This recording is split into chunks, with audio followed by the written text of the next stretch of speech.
नशिबाचे फेरे आणि काळाचा घाला कधी येईल हे सांगता येत नाही. तळवणे मठवाडी येथील रहिवासी गोपाळ वसंत गावडे यांच्या घराला शॉर्ट सर्किटमुळे भीषण आग लागली.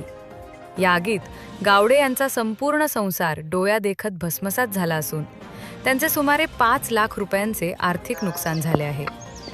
घटनेच्या वेळी गोपाळ गावडे कामानिमित्त कोल्हापूर येथे होते, तर त्यांची पत्नी व 12 वर्षांचा मुलगा माहेरी गेले होते. बंद घरातून अचानक काचा फुटल्याचा आवाज आल्याने शेजाऱ्यांनी धाव घेतली. घराला आगीने वेढले होते. ग्रामस्थांनी जीवाची बाजी लावून आग विझवण्याचा प्रयत्न केला. विशेष म्हणजे पेटत्या घरातून गॅस सिलेंडर बाहेर काढण्यात यश आल्याने आजूबाजूच्या वस्तीला होणारा मोठा धोका टळला.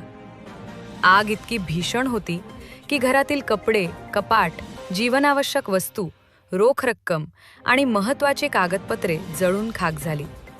घराचे छप्परही कोसळले आहे.